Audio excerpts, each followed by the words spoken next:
নমস্কাৰ প্ৰিয় দৰ্শক, আপুনি নিশ্চয় দেখিছে কিজানি বহু লোকৰ ঘৰত 7টা দৌৰি থকা ঘোঁৰাৰ ফটো লগোৱা থাকে। বিশেষকৈ ধনী লোকসকলৰ ঘৰত বা যাৰ দিনক দিনে উন্নতি হৈছে সেই ঘৰত আপুনি নিশ্চয় 7টা দৌৰি থকা ঘোঁৰাৰ ফটো দেখা পায়। আপুনি কেতিয়াবা ভাবিছেনে ধনী মানুহৰ ঘৰত এই ফটো বা ছবি কিয় লগোৱা হয়, বা ধনী মানুহসকলে এনেকুৱা কিছুমান ফটো ঘৰৰ ভিন্ন স্থানত কিয় ওলোমাই ৰাখে? নমস্কাৰ প্ৰিয় দৰ্শক, অন্য এটা ইনফৰমেটিভ ভিডিঅ'লৈ আপোনাক স্বাগতম জনাইছো। যদি আপুনি আমাৰ চেনেলটোত নতুনকৈ ভিজিট কৰিছে তেনেহলে অনুগ্ৰহ কৰি আমাৰ চেনেলটো সাবস্ক্ৰাইব কৰিবলৈ একেবাৰে নাপাহৰিব। প্ৰিয় দৰ্শকবৃন্দ, আপুনি বহু পৰিশ্ৰম কৰিও সফলতা লাভ কৰিব পৰা নাই। ইয়াৰ কাৰণ হ'ল আপোনাক কিছুমান নেতিবাচক শক্তিয়ে সফল হোৱাত বাধা আৰোপ কৰিছে। এনে পৰিস্থিতিত মনত বহু বেয়া চিন্তা আহে আৰু মন অস্থিৰ হৈ পৰে। বহু সময়ত আপুনি হয়তো নিজৰ ওপৰতে বিশ্বাস হেৰুৱাই পেলায়। কিন্তু বাস্তুশাস্ত্ৰত এই সমস্যাৰ সমাধান আছে। বাস্তুশাস্ত্ৰত এনে এক উপায়ৰ কথা উল্লেখ কৰা আছে যাৰ দ্বাৰা আপুনি নেতিবাচক শক্তিসমূহৰ পৰা নিজৰ লগতে আপোনাৰ ঘৰখনকো বচাই ৰাখিব পাৰিব। ইয়াৰ উপৰিও আৰ্থিক অৱস্থাত সফল হ'ব পাৰিব। বাস্তুশাস্ত্ৰত উল্লেখ থকাৰ অনুসৰি ঘৰত 7টা দৌৰি থকা ঘোঁৰাৰ ফটো লগালে জীৱনত উন্নতি কৰিব পাৰি। 7টা দৌৰি থকা ঘোঁৰাৰ ফটোৱে আমাৰ জীৱনলৈ অনেক বিষয়ত সফলতা আনিব পাৰে। শাস্ত্ৰ অনুসৰি 7 নম্বৰটো সাৰ্বজনীন বা প্ৰাকৃতিক নম্বৰ হিচাপে বিবেচিত কৰা হয়, যেনে সপ্তাহৰ 7 দিন, ৰামধেনুৰ 7টা ৰং, সপ্ত ঋষি, বিবাহৰ 7 জনম ইত্যাদি। বাস্তুশাস্ত্ৰৰ অনুসৰি 7টা দৌৰি থকা ঘোঁৰাৰ ছবি ঘৰত বা ব্যৱসায় প্ৰতিষ্ঠান আদিত ৰখা খুবেই শুভ। আপুনি যদি আপোনাৰ ঘৰত বা আপুনি কাম কৰা অফিচত দৌৰি থকা ঘোঁৰাৰ ছবি লগায় তেন্তে সেই ছবিয়ে আপোনাৰ কামত ঘোঁৰাৰ দৰে গতি কৰিব পাৰে। দৌৰি থকা ঘোঁৰাৰ ছবি সফলতাৰ অগ্ৰগতি, শান্তি আৰু শক্তিৰ প্ৰতীক। 7টা দৌৰি থকা ঘোঁৰাৰ ছবি ব্যৱসায়ত অগ্ৰগতি সূচক হিচাপে বিবেচিত।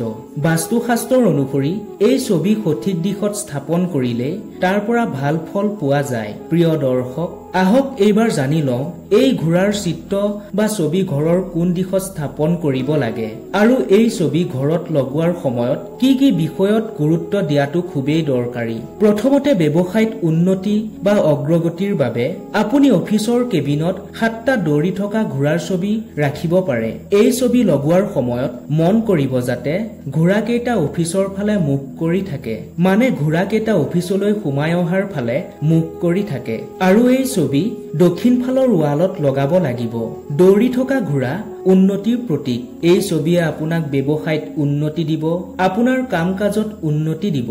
যেতিয়া ব্যক্তিজনে ঘোঁৰাসমূহলৈ বাৰে বাৰে চাই থাকিব ইয়ে ব্যক্তিজনৰ কৰ্মক্ষেত্ৰত ভাল প্ৰভাৱ পেলায়। দ্বিতীয়তে, 7টা দৌৰি থকা ঘোঁৰাৰ ছবি ঘৰৰ যিকোনো স্থানতে ৰাখিব পাৰি। যদিও ঘৰৰ পূব দিশত লগালে এই ছবিৰ দ্বাৰা বেছি উপকাৰ পোৱা যায়। জীৱনত নাম, যশ, সন্মান আৰু সফলতা পাব বিচাৰিলে এই ছবি ঘৰৰ দক্ষিণ দিশত লগাব পাৰে। ইয়াৰ মাধ্যমেৰে আপুনি জীৱনত দ্ৰুত অগ্ৰগতি পাব পাৰিব।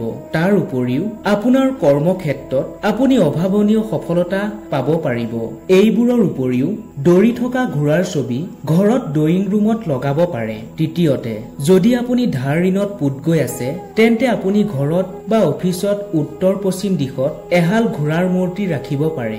এনেকুৱা ঘোঁৰাৰ মূৰ্তি যিকোনো উপহাৰ দোকানত সহজে উপলব্ধ হয়। এই মূৰ্তি ঘৰত আনিলে সদায় সুখ শান্তিৰ লগতে কোনো পাৰিবাৰিক ক্ষেত্ৰত অশান্তি নহয়। এই মূৰ্তি ঘৰত এনেদৰে থব লাগে যাতে মূৰ্তিটো দেখিলেই এনেকুৱা লাগে ঘোঁৰা দুটাই আপোনাৰ ঘৰৰ ভিতৰলৈ প্ৰৱেশ কৰি আছে। এনে মূৰ্তি ঘৰত ৰাখিলে ধাৰ ঋণৰ পৰা মুক্তি পোৱা যায়। চতুৰ্থতে, যদি 7টা দৌৰি থকা ঘোঁৰাৰ ৰথত সূৰ্যদেৱ বহি থকা ছবি ঘৰৰ যিকোনো স্থানত ৰাখিব পাৰে সেয়া অত্যন্ত শুভ।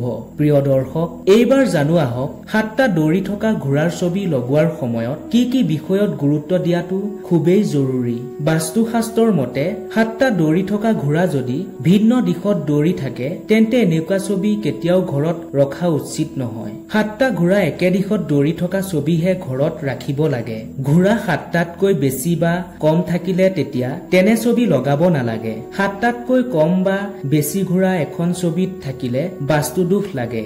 দৌৰি থকা ঘোঁৰাৰ ছবিত যাতে ঘোঁৰাসমূহ খঙত থকাৰ দৰে দেখা নাযায় তাৰ প্ৰতি লক্ষ্য ৰাখিব। ইয়াৰ উপৰিও ঘোঁৰাসমূহ বান্ধি থোৱা হ'ব নালাগে। বান্ধি থোৱা ঘোঁৰাৰ ছবি ঘৰত ৰখা উচিত নহয়। ঘৰত দৌৰি থকা ঘোঁৰাৰ ছবি ৰখাটো অত্যন্ত শুভ।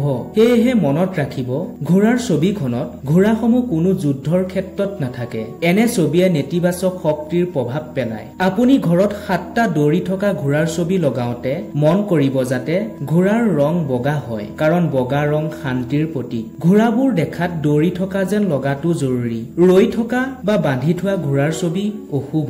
অৱশ্যে যিসকলে ভাবে যে ঘৰত এই ছবি লগালে কাম নকৰাকৈ লাখপতি হৈ যাম, সেয়া কেতিয়াও সম্ভৱ নহয়। আপোনাৰ কষ্ট আৰু একাগ্ৰতাৰ লগতে ঘৰখনৰ সুস্থ পৰিৱেশ মানুহৰ জীৱনত উন্নতি পথলৈ লৈ যায়। বাস্তুশাস্ত্ৰই ঘৰ এখনত কিদৰে নেতিবাচক শক্তি আঁতৰাই ইতিবাচক শক্তিৰ সঞ্চাৰ কৰিব পাৰি তাৰ উপায় আমাক দিয়ে। 7টা ঘোঁৰাই যিদৰে ৰ'দ বতাহ বৰষুণ নেওচি নিজৰ লক্ষ্যস্থানলৈ আগুৱাই গৈ থাকে, ইয়ে আমাক উন্নতি অগ্ৰগতি কৰি তোলে। সেয়েহে 7টা দৌৰি থকা ঘোঁৰাৰ ছবি বহু মানুহৰ ঘৰত দেখা যায়। প্ৰিয় দৰ্শক, আজিৰ ভিডিঅ'টোৱে আপোনাক কিঞ্চিত হলেও উপকৃত কৰিছে। আপোনাৰ ঘৰত 7টা দৌৰি থকা ঘোঁৰাৰ ফটো আছেনে নাই সেই কথা কমেণ্টত নজনোৱাকৈ নাথাকিব।